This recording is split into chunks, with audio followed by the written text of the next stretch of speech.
Здравейте, приятели! Ето да ви покажа оранжерията, от която утре ще берем за нашите зеленчукови комплекти. По това си личи градинаря. Той поддържа винаги лихите да има живот в тях, винаги да са засяти. Най-важно са естествено лихите в оранжерията, защото те са под найлон. Няма как да вали дъжд тук и да пече слънцето по същия начин, както е на открито. Също така и енергията, с която се зарежда земята, е по-различна, но когато ние поддържаме нашата почва, винаги да има живот в нея, винаги да има растения, земята да е покрита, да е полята, но не да е много полята. Достатъчно е само да е влажна. Тогава почвата остава плодородна. Също така с тези салати, които съм сложила тук, си помагам така, че да редувам културите. Тук е имало домати.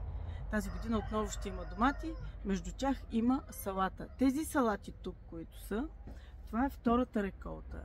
Първата реколта я реколтирахме през декември.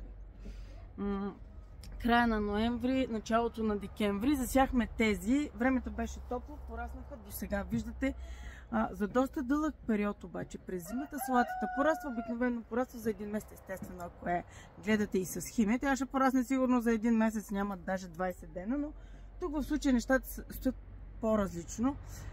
Вие знаете. Ето това е и лука. Виждате колко е обикновено лука, който предлагат на пазара, е абсолютно прав.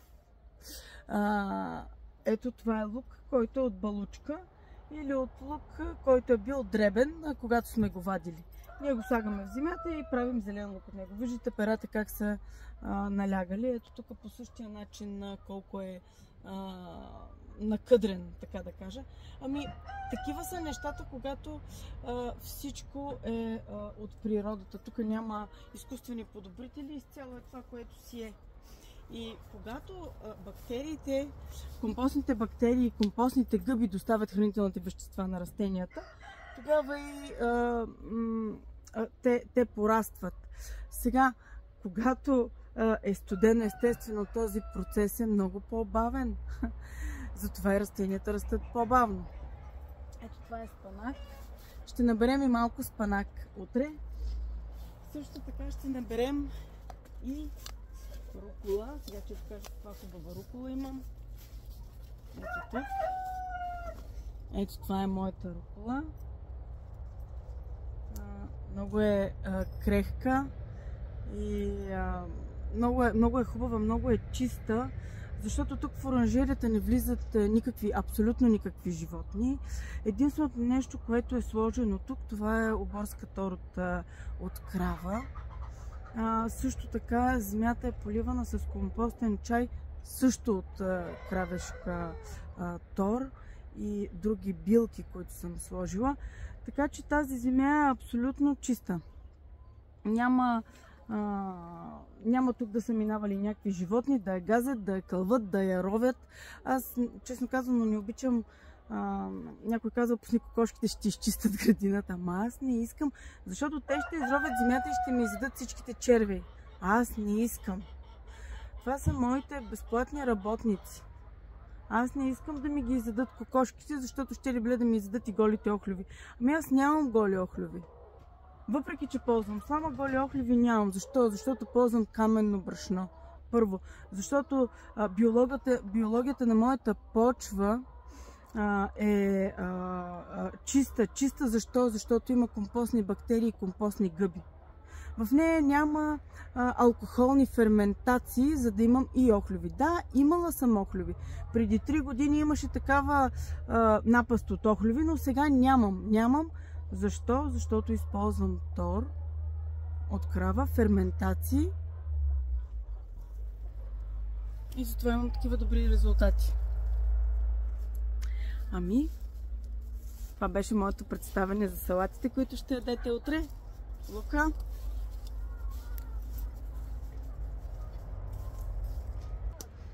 Ето тук съм в другата оранжерия. В нея също има салати.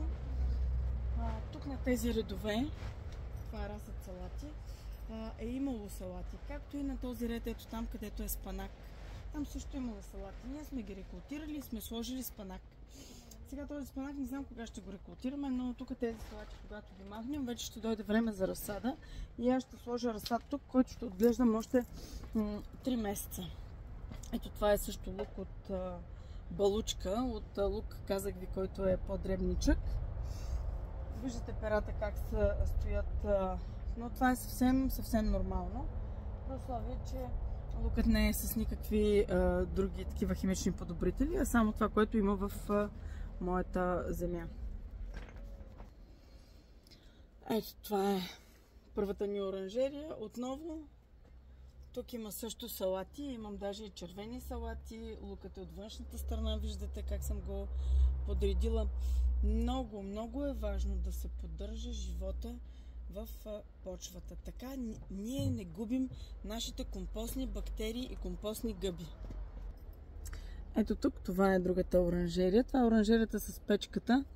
Ако не се вижда, тук съм я затрупала. Но ето тук тези лехи отново са били с салати. И аз съм ги рекултирала. Насяла съм на тяхно място рукола. Това е отново една голяма леха с рукола. Насяла съм още малко салати и чесън. Също така и спанак. Ето виждате, всичките лехи са засяти. За да имаме хубава, чиста храна. Почти целогодишно. Да, при нас няма как да бъде целогодишно. Все пак климата не го позволява. Ние си почиваме няколко месеца в годината, или поне така си мислим, но много, пак казвам, много е важно вашите оранжерии, дори да не ги задете всичките тези растения, салатите, спанака, това няма значение.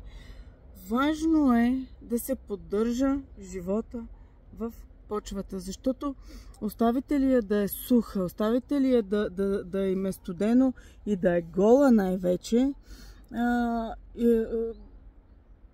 нищо не остава живо и после трябва да... После си казвате, ама то...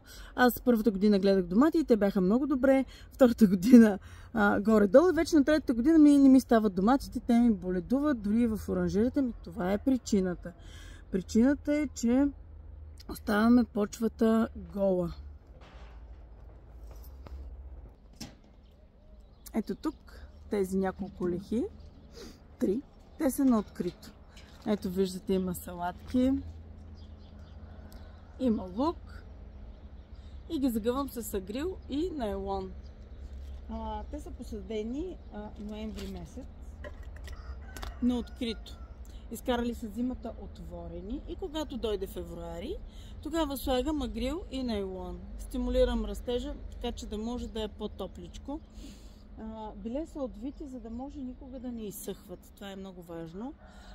Защото през тези месеците, когато навънка замръзва, е много трудно да бъдат поливани. Затова те са открити. Това са растения, които не мръзнат, така че няма проблем, но ако ги завиете по-рано, ще трябва да поливате. В смисъл, ако ги завиете когато е декември, януари, тогава водата замръзва, няма как да поливате и ще е проблем, защото те ще останат сухи и няма да е много добре за тях, няма да растат. Затова ги завиваме в февруари, когато можем да поливаме. И ето така, те почват да се раззеленяват. Ако има някоя, която е измръзнала или нещо им се е случило, тя просто отпада. Ето как съм завила моите лехи. И в предишно видео съм казвала, всичко, което е било в тази леха, се начупва и се слага в нея. Ето виждате, тук има домати, но вече няма нищо от него. Всичко са изяли. Нашите работници трябва да ги храним през зимата, не може. Виждате, сламата отдолу е мокра, влажна е, има си процес на гниене. По същия начин, както когато е през лятото и пролета, когато поливате.